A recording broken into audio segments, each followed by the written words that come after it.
रुद्रने कधीच कल्पना केली नव्हती की गोष्टी इतक्या हाताबाहेर जातील.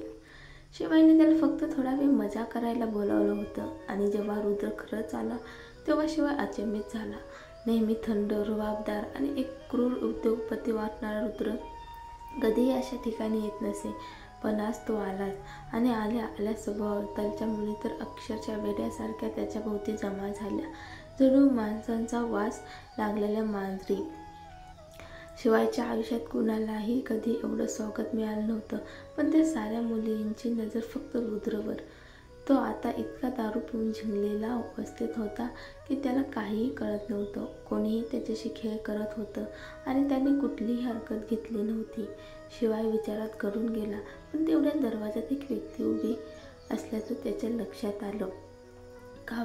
काव्याच्या डोळ्यात रुद्रकडे पाहताना एक वेगळाच भाव होता. त्या स्त्रियांपैकी एक तिला पाहत म्हणाली, तू कोण आहेस? इथे कोणाच्या परवानगीने आलीस? हे रुद्र सरांचं खासगी रूम आहे, प्रत्येकाला प्रवेश नाही. काव्या शांतपणे पुढे आली आणि थेट रुद्रजवळ उभी राहिली. तिने मागे उभ्या असलेल्या बायकांना सरकवत सांगितलं, त्याला सोडा. तिला ढकललेल्या स्त्रीने उठत तिरस्काराने हसत विचारलं, तू कोण हवीस त्याला घेऊन जायची? आमचा पुरुष चोरायला आलीस काय? काव्याने थंड हसत उत्तर दिलं, हा पुरुष माझा आहे.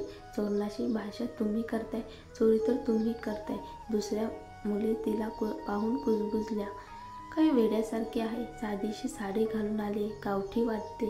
तेवढ्यात कोणीतरी ओरडून म्हणालं, शिवाय इकडे ये, हे काय चाललंय? ही आहेत ना मिसेस रुद्र गायकवाड, कुटुंबातील सून? काय? सर्वांनी आश्चर्याने काव्याकडे पाहिलं. ही साधीशी सौम्य चेहऱ्याची बाई रुद्रची बायको? हो, म्हणूनच रुद्र इथे आलाय, दुसरी एक म्हणाली. काव्य हसून म्हणाली, तुमचं साजेसं तयार होणं ठीक आहे, पण माझं अस्तित्व असताना तुम्हाला रुद्रच्या जवळ येऊ द्यायचं नाही. आता सगळ्या निघून जा. एका बाईने उद्दामपणे रुद्रला बिलगण्याचा प्रयत्न केला. आम्ही निघून जावं? पण रुद्र सरांना तर आमच्यासोबत राहायचं आहे. पण अचानक रुद्रने डोळे उघडले, त्या स्त्रीला थंडपणे झटकून दिलं आणि थेट काव्याच्या कमरेला बिलगला. काव्या, त्याने हलकेचं तिचं नाव उच्चारलं. काव्याच्या छातीत धस्स झालं. त्याचा आवाज इतका जादुई आणि कोमल होता, जणू काही तिच्या मनावर पिसाच्या स्पर्शासारखा. इतकी दारू का प्यालीस? ती त्याला सावरू लागली. मी काही झिंगलेलो नाही, त्याने कुजबुजलं आणि तिच्या कुशीत डोकं ठेवून राहिला.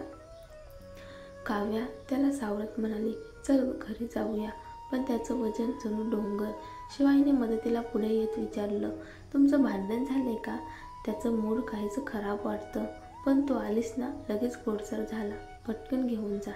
काव्या मनात म्हणाली, भांडण झालं नव्हतं, तो तर काहीच न सांगता निघून गेला होता. तो सानियासोबत नाही गेला होता का? शिवाय चकित झाला. काय? तुला गैरसमज झालाय. माझ्या बहिणीचा त्याच्याशी काही संबंधच नाही. खरंच? काव्या पुन्हा विचारलं. हो, मी स्वतः खात्री देतो. दोघं लहानपणापासून एकत्र वाढलेत, पण तेवढंच. काव्याने रुद्रकडे पाहिलं. खरंच काय? ती चुकीच्या गैरसमजात होती.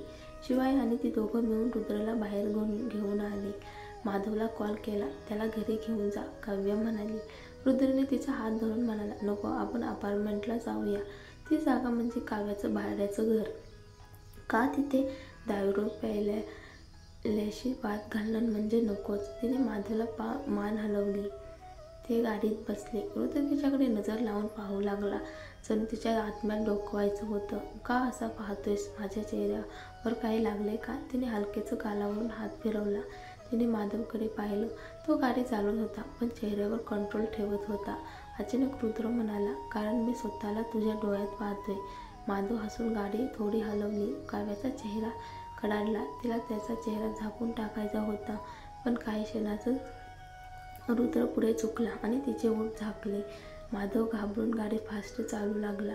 सर, माझ्यासमोर हे सगळं नको हो, तो मनात म्हणाला. शेवटी ते पोहोचले. काव्याने त्याला दूर लोटत म्हणाली, पुरे झालं, आता खाली उतर. रुद्रने कुजबुजलं. काव्या, मला सोडून जाऊ नकोस. त्या क्षणी त्याचे डोळे वेगळ्याच भावना सांगत होते. रुद्र, तुला खरंच माझ्यावर प्रेम आहे का? तो तिला निरखून पाहू लागला. त्याच्या ओठावर थरथराट. मी? सर, माधव धावत आला. स्पिअर क्लबमध्ये पोलीस घुसलेत, परिस्थिती बिघडते. काय? काव्या घाबरून विचारलं. दारूने लाल झालेल्या डोळ्यातून रुद्र क्षणार्धात सावध झाला. पोलीस? काय प्रकार आहे? माधव म्हणाला. ते म्हणाले की आपल्या खाडी प्रकल्पापैकी एकात आर्थिक गैरव्यवहार झाल्याचा संशय आहे आणि आता प्रकल्प तपासासाठी थांबवावा लागणार आहे. रुद्रच्या डोळ्यामध्ये चमक उभी राहिली. त्याने 2 क्षण विचार केला आणि म्हटलं, आपण कंपनीत जाऊया. काव्याही पटकन पुढे आली. मी सुद्धा येते. जर प्रकल्प थांबवण्याची वेळ आली असेल तर गोष्ट गंभीर असणार हे तिच्या मनाला खूपच अस्वस्थ करत होतं. शिवाय रुद्र अजूनही नशेत होता, त्यामुळे तिला काळजी वाटत होती. रुद्रने विरोध केला नाही. ते दोघं पटकन कंपनीत पोहोचले. ऑफिसभोवती लोकांची गर्दी होती. सुमारे 20 लोक. काव्याने कधीही असं दृश्य पाहिलं नव्हतं आणि तिचं काळीज धडधडू लागलं. नेतेपदावर असलेल्या व्यक्तीने रुद्रकडे पाहत म्हटलं, तुमच्यावर आर्थिक अपहाराचा आरोप आहे आणि प्रकल्प थांबवावा लागेल. तुम्हाला हे माहीत असायला हवं. रुद्र नशेत असला तरी त्या क्षणी पूर्णपणे शांत दिसत होता. नशेचा लवलेशही नव्हता. मला सगळी पार्श्वभूमी माहीत पाहिजे. नेमका आर्थिक अपहार म्हणजे काय? बाली बँक ही तुमच्या टायटन ग्रुपची उपकंपनी आहे ना? त्या बँकेने या प्रकल्पासाठी दिलेले निधी इतरत्र वापरले आहेत. ही एक आर्थिक गुन्हा म्हणून गणली जात आहे आणि प्रकल्प थांबवला जात आहे. रुद्रने भुवया कुरकुरल्या. हे अशक्य आहे. बाली बँक खरं आहे की आमची उपकंपनी आहे, पण ती फारसा संपर्क ठेवत नाही. ती बँक नेहमीच परदेशी कंपन्यांशी व्यवहार करते. रुद्र, तू सध्या फार गोंधळायला दिसते. तुला काही कळत नाही का? तेवढ्यात विकास गर्दीतून पुढे आला आणि हसत म्हणाला, खाडी प्रकल्पासाठी खूप निधी लागतोय, म्हणूनच बाली बँकेने 30% निधी त्या प्रकल्पात घातला. रुद्रने मागे वळून माधवकडे पाहिलं. माधवने पटकन लक्षात आणून दिलं, सर, जेव्हा तुम्ही बेशुद्ध होता तेव्हा काव्या मॅडमने तो निर्णय घेतला. विकास हसत म्हणाला, मी बाली बँकेला खाडी प्रकल्पासाठी निधी द्यायला सांगितला, पण आता तर असं दिसतंय की तुम्हीच अपहार केलाय. याचा अर्थ अपहाराचा सगळा दोष रुद्रवर जात होता. काव्याच्या मनात ताबडतोब कळलं, हे सगळं विकासने जाणीवपूर्वक केलं आहे. त्याने मध्येच काहीतरी खेळ खेळला आहे. रुद्रने नाक मुरडलं. फक्त तोंडाने बोलल्याने काही सिद्ध होत नाही. काही पुरावे आहेत का?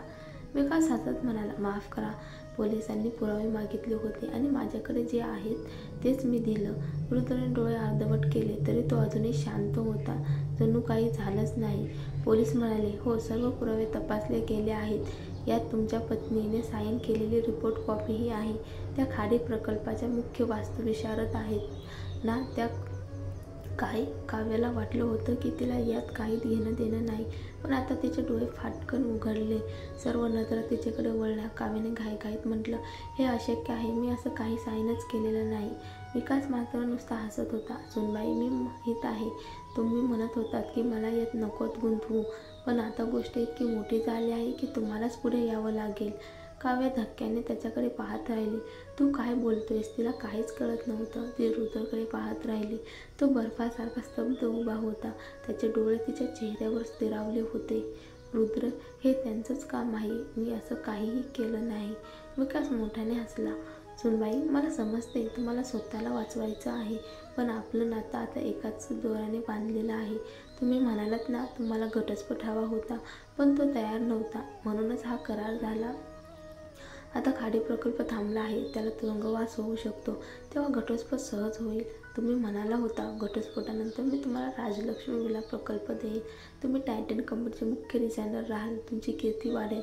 मग काय भीती? काव्या त्याच्याकडे विस्फारून पाहत होती. विकासच्या चेहऱ्यावर हसू होतं, पण डोळ्यात धूर्तपणा चमकत होता. काव्या रुद्रकडे पाहत राहिली. तो इतका हुशार आहे, तो हे खोटं मान्य करेल का? रुद्र, ती त्याचे हात पकडायला गेली. मात्र कागदपत्र पाहायला मिळेल का? रुद्रने पोलिसांकडे सरळ विचारलं. हो, आम्ही कॉपी आणली आहे, पोलीस म्हणाले. काव्याने कागद पाहायला घेतले. ती फॉर्म कधीच पाहिलेला नव्हता, पण तळाशी तिचं नाव आणि बोटांचा ठसा होता. हे माझं सही नाही, ती म्हणाली. पण रुद्रने कागद ओढून घेतला आणि तिच्या चेहऱ्यावर फेकला. कागदानं फारसं दुखलं नाही, पण मनात खोल जखम झाली. काव्या, तू घटस्फोटासाठी एवढं सगळं केलंस. अभिनंदन. तुला जे हवं होतं ते मिळालं. आता माझ्या गायकवाड कुटुंबातून निघून जा. सगळीकडे शांतता पसरली. रुद्र एक शब्दही न बोलता तिथून निघून गेला. काव्याचं काळीज सुटलं. ती दोषी नव्हती, तिने काही साईन केलं नव्हतं. ती विकासकडे संतापाने पाहू लागली. हे तू केलं आहेस. मानसी प्रकल्पाच्या नावाखाली तू मला साईन करायला भाग पाडलं आणि नंतर सही बनवलीस. विकासने नकारार्थी मान हलवली. सुनबाई, एवढं रागावू नका. तुम्हालाच तर बाहेर पडायचं होतं. मी फक्त मदत केली. काव्याच्या पोटात कळ उठली. तिला आता रागावता येणार नव्हतं. विकास हसत उभा राहिला. विकास बनावटी काळजीने म्हणाला, अगं काय केलं तुम्ही? कोणीतरी रुग्णवाहिका बोलवा. मी म्हणालो होतो ना रागावू नका.